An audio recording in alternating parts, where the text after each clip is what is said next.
চলে এলাম সুস্বাদু টেস্টি রেসিপি নিয়ে। এই কচু শাকের রেসিপি আপনারা প্রথম থেকে শেষ পর্যন্ত রেসিপিটা দেখবেন, খুব ভালো লাগবে।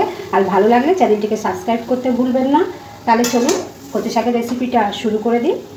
প্রথমে কড়াটা খুব ভালো করে গরম করে নিতে হবে, তারপরে তেল দিয়ে দিতে হবে। তেলটা খুব ভালো গরম হয়ে যাওয়ার পরে তেলের মধ্যে ফোড়নের জন্য কালো জিরে, শুকনো লঙ্কা, তার সাথে দুটো তেজপাতা।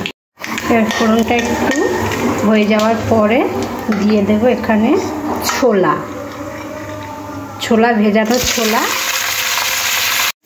ছোলাটা তেলের মধ্যে একটু নাড়াচাড়া করে নেব। নিয়ে এর মধ্যে এবার দিয়ে দেবো হাফ চামচ হলুদ গুঁড়ো, অল্প একটু লঙ্কার গুঁড়ো, একটু মিশিয়ে নেব। মেশাবার পরে আমি কচু শাকটা আগে সিদ্ধ করে রেখেছিলাম, দেখুন খুব ভালো করে সিদ্ধ করে রেখেছিলাম। কচু শাকটা তেলের মধ্যে দিয়ে দেব।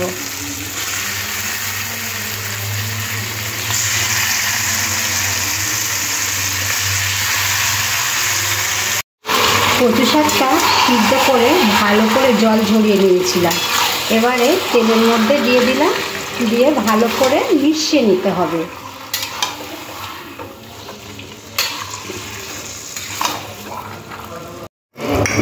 এরপরে দিয়ে দিতে হবে স্বাদ অনুযায়ী নুনটা, দিয়ে কচু শাকটা খুব ভালোভাবে মিশিয়ে দিতে হবে।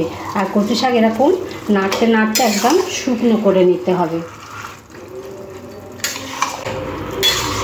কচু শাকটা এরকম ভালো করে শুকনো না করলে খেতে ভালো লাগবে না, এরকম জল জল থাকলে খেতে টেস্ট হবে না। দেখুন কচু শাকটা জল একদম শুকিয়ে নিয়েছি, দেখুন জলটা কতটা কমে গেছে কচু শাকের মধ্যে। এবারে দিয়ে দিতে হবে চিনি। কচু শাকে চিনিটা অবশ্যই দিতে হবে, তাহলে খেতে খুব ভালো লাগবে।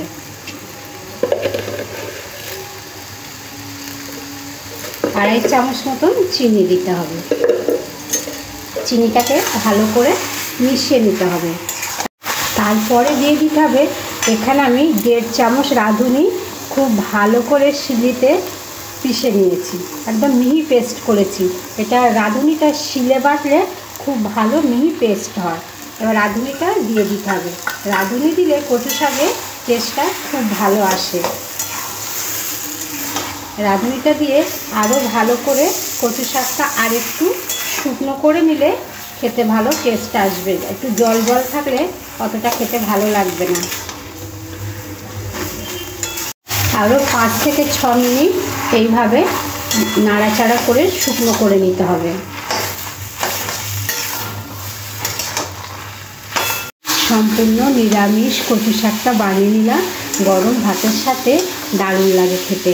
একবার হলো বাড়িতে বানিয়ে দেখবে, আর কেমন হলো অবশ্যই আমাকে জানাবে। আজকের মতন এখানে শেষ করছি। রেসিপিটা দেখার জন্য আপনাদের অসংখ্য ধন্যবাদ।